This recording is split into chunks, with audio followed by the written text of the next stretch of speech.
여러분 모두 반갑습니다. 오늘은 정말 특별한 주일입니다.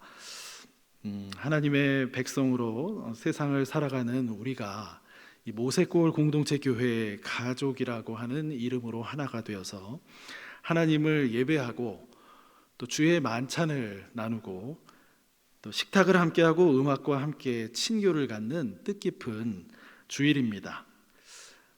오랜만에 함께 예배에 함께 하신 모세골 우리 범가족 형제 자매님들 모두 환영하고 감사합니다. 오늘의 이 복된 시간이 하나님께 영광이 되고 또 우리 모두에게 새 힘이 되어서 주님의 백성으로 세상을 향해서 또 한번 힘있게 나아가게 되는 계기가 되기를 소망합니다. 여러분, 우리에게 낯설지 않은 이 시편인데요, 121편 오늘 본문은 성전에 올라가는 노래라는 이 표제가 붙은 시편 중에 하나입니다. 유대인들은 이 주요 절기 때마다 이 예루살렘 성전에 올라가서 제의를 드리는 전통이 있었습니다.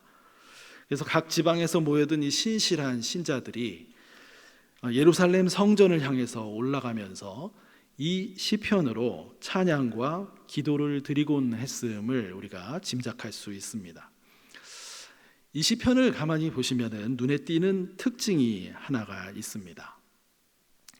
1절과 2절은 나라고 하는 시인 자신이 주체가 되어서 말을 하고 있는데요, 3절부터 8절까지에서는 너라고 하는 이 인칭 대명사가 거의 모든 절에 나옵니다.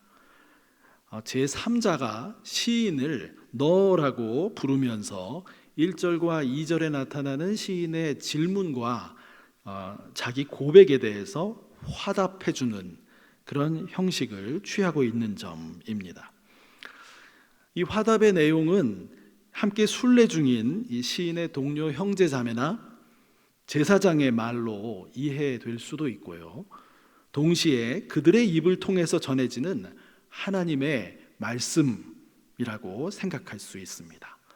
결국 하나님께서 시인에게 3절부터 8절의 내용을 말씀해 주고 계시다라고 하는 의미입니다. 이것을 우리 상황에 빗대어서 한번 생각해 본다면 동료 형제나 자매의 입을 통해서 혹은 목회자의 입을 통해서 전해지는 그 말씀으로 하나님께서 교회 공동체를 통해서 말씀하신다라고 하는 뜻이 됩니다. 시인은 1절과 2절에서 자신의 인생길에서 마주한 이 고뇌에 대해서 질문과 함께 자신의 신앙을 고백하고 있습니다. 먼저 질문합니다. 내가 산을 향하여 눈을 들리라. 나의 도움이 어디서 올까? 그리고 고백합니다. 나의 도움은 천지를 지으신 여호와에게서로다. 이 질문과 고백에 대해 오늘 시편은 인생 여정에서 간절한 이 도움의 출처를 찾고 있는 시인과 또 우리 그리스도인들에게 교회 공동체를 통해서 이렇게 말씀하고 있습니다. 하나님이 우리를 지키십니다. 오늘 설교의 제목이 됩니다. 예루살렘을 향한 순례의 여정 자체도 쉽지 않은 길이었습니다. 해발 800m에 있는 성전을 향해서 올라가는 길이고요, 또 사막과 같은 그 사막 광야길을 거치며 가야 하는 길이기 때문입니다. 시인이 갖고 있던 인생의 무거운 문제가 산을 향하여 그의 시선을 들게 하고 있었습니다. 우리는 시인의 삶의 문제를 알 길이 없으나 우리 각자의 인생에서 다양한 문제들을 생각해 보면은 시인처럼 눈을 들어 산을 보며 도움을 찾는 그런 일이 낯설게 느껴지지 않습니다. 혼자 힘으로 헤쳐나가기 어려운 일이 많고 사람이나 재물의 도움 그리고 지혜의 도움이 필요하게 됩니다.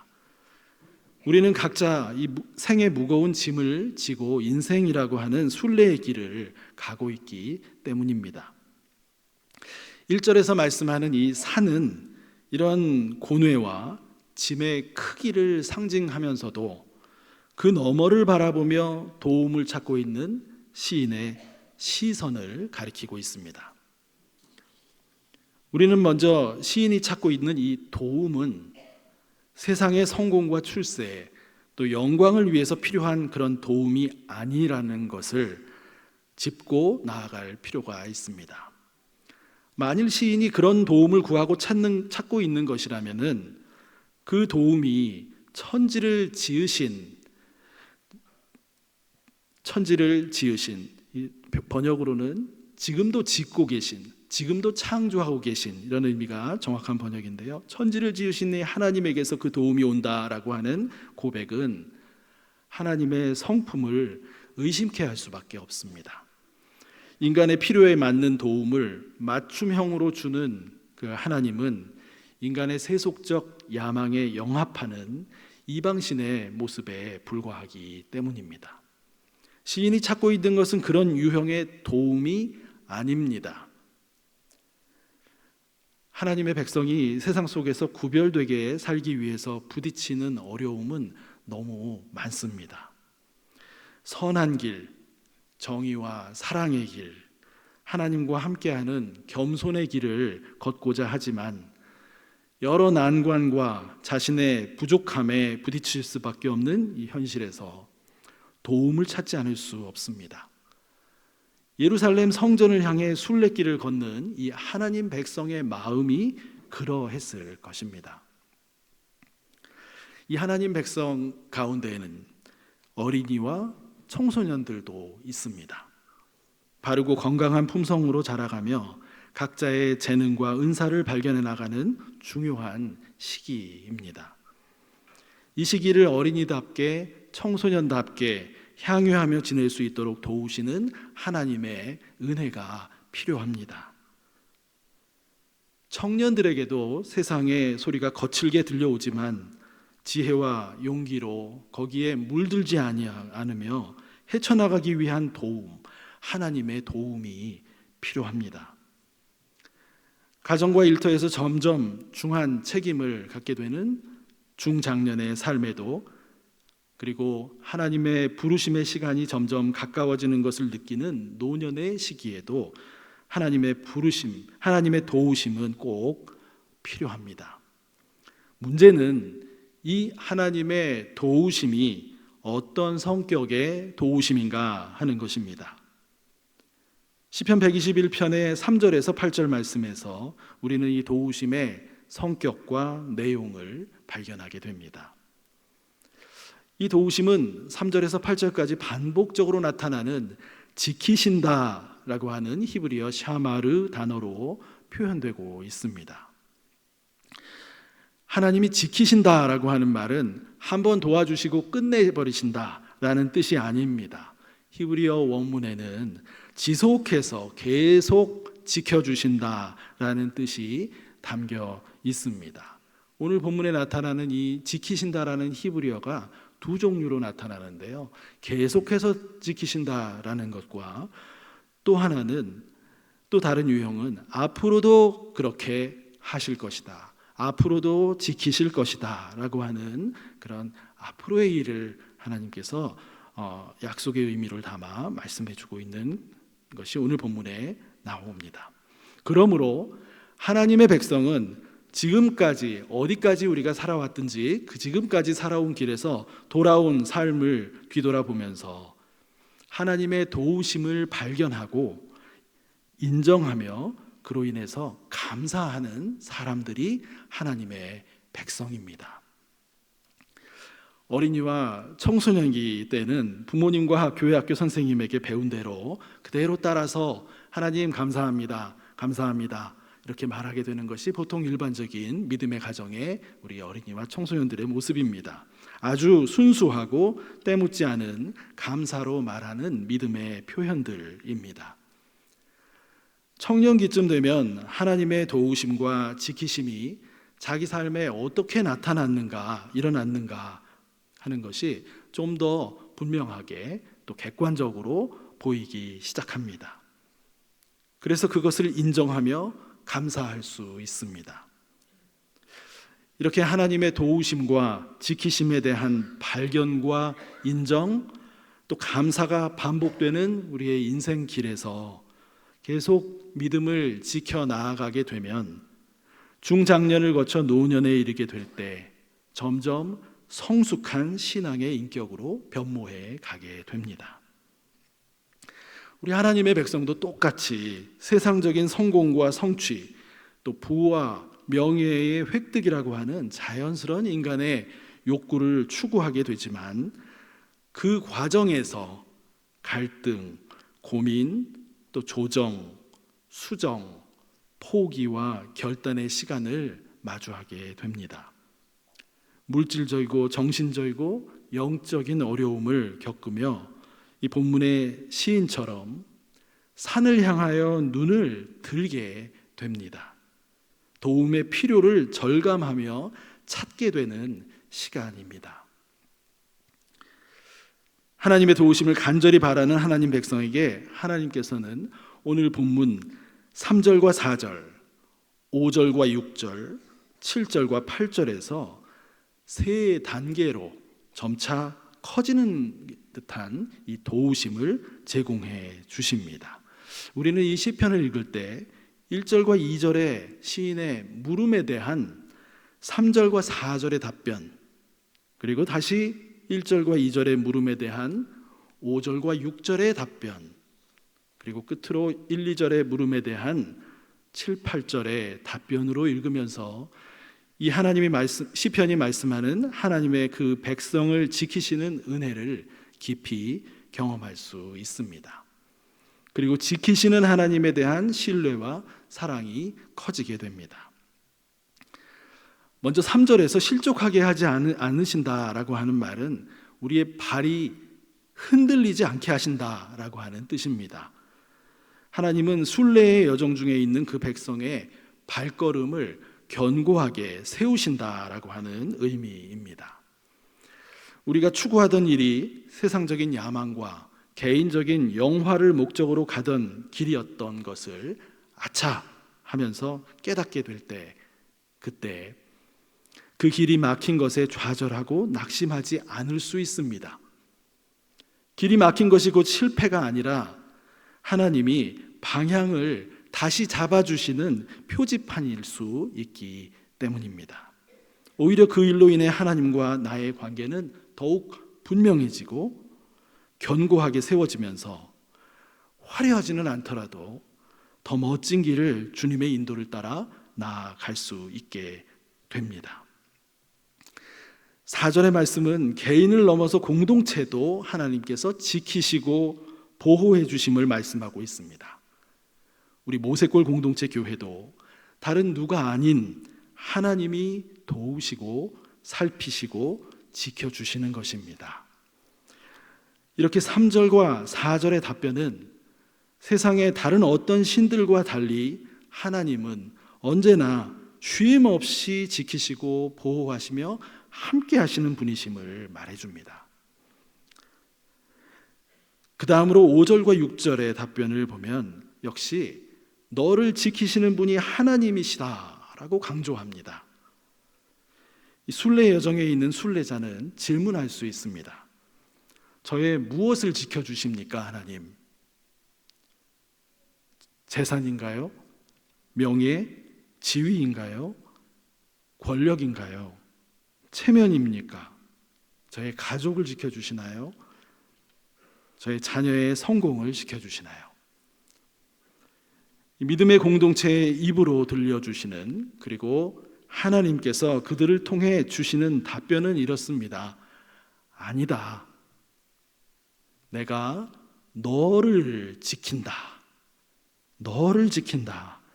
내 존재를 지키신다고 말하는 것입니다. 사막 광야의 길을 걸을 때 이 그늘은 생명 보호와 유지를 위해서 절대적일 만큼 중요한 피난처가 된다고 합니다.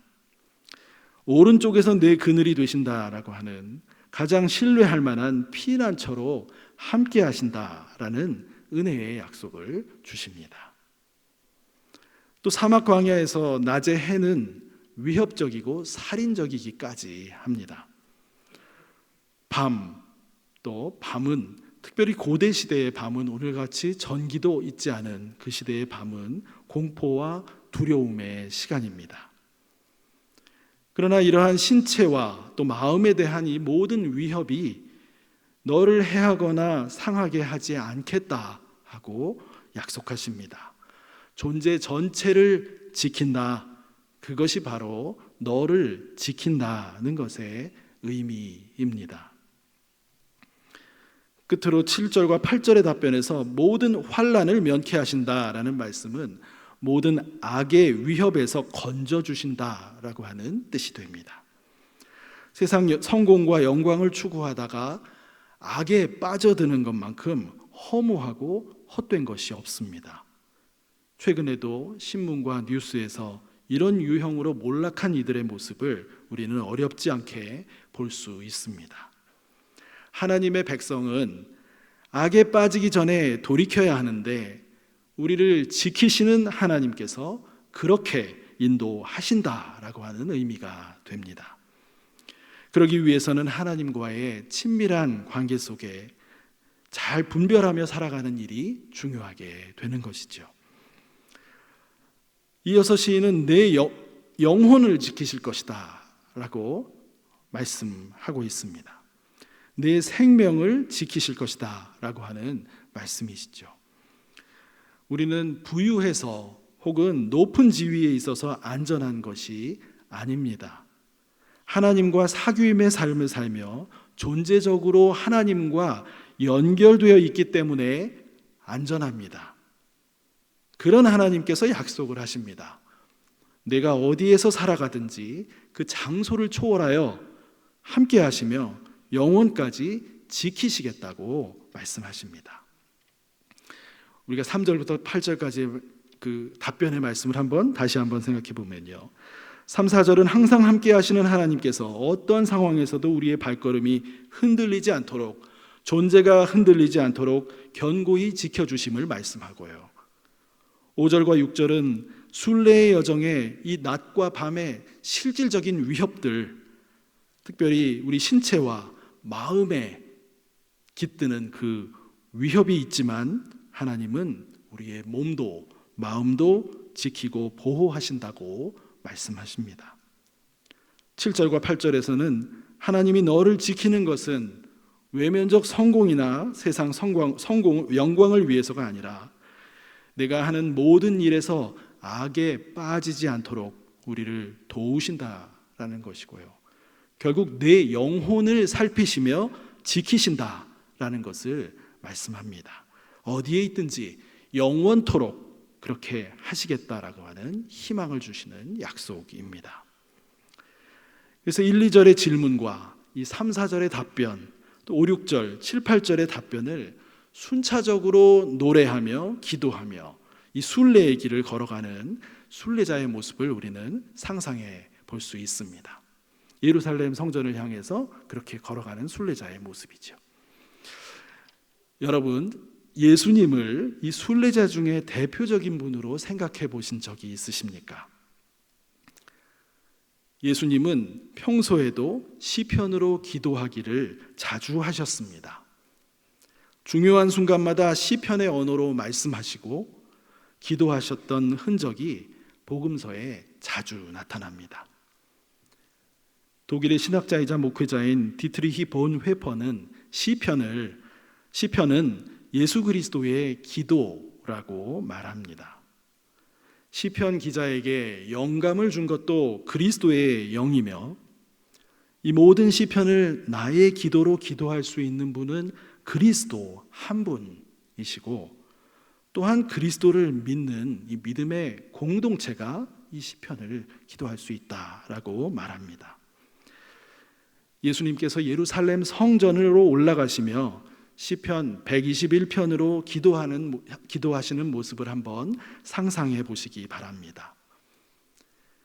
힘겨운 순간, 그 어느 때에도 졸지도 주무시지도 않으시며 함께해 주시는 하나님을 느끼며 올라가십니다.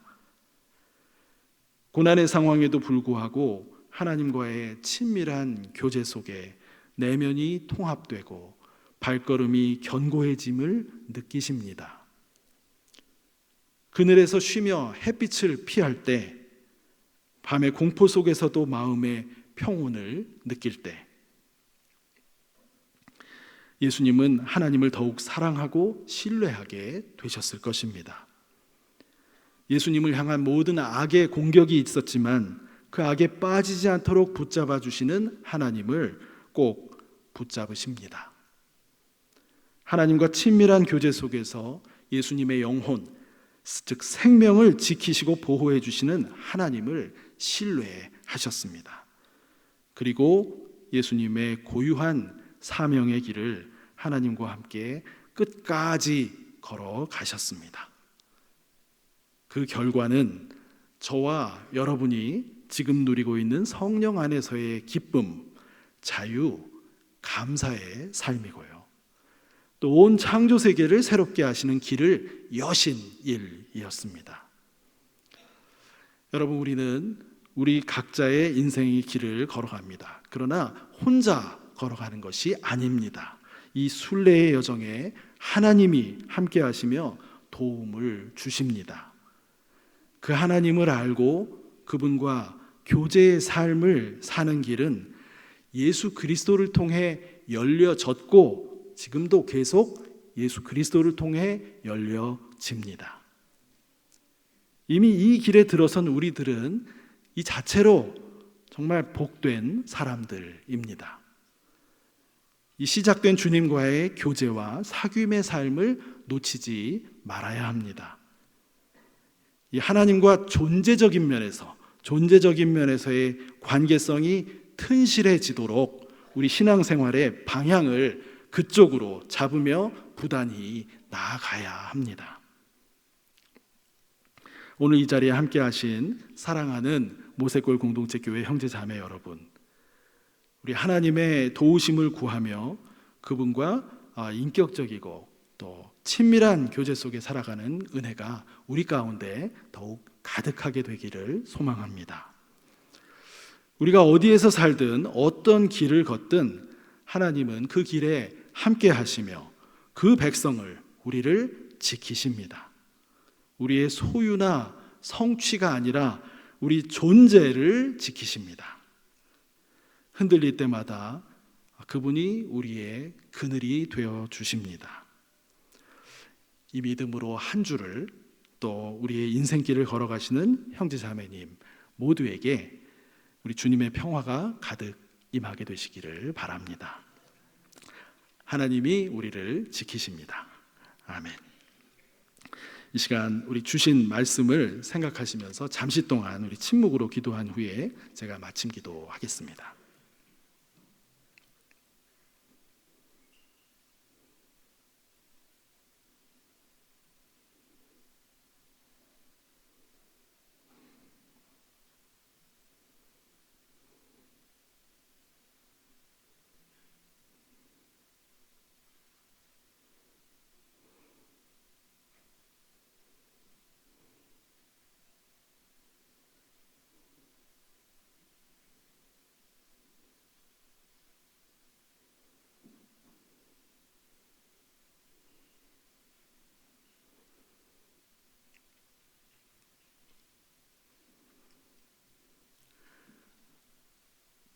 주님, 험한 세파 속에서도 저희의 발걸음을 언제나 견고하게 도우시는 은혜를 감사합니다.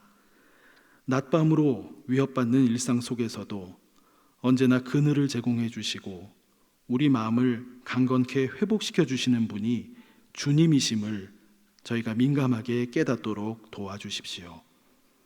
주님과 친밀한 교제를 끊임없이 배워가며 우리 존재가 안전함을 깨닫고 더욱 주의 선한 일을 잘 감당하려 힘쓰는 저희가 되도록 인도해 주옵소서. 예수 그리스도의 이름으로 기도드립니다. 아멘.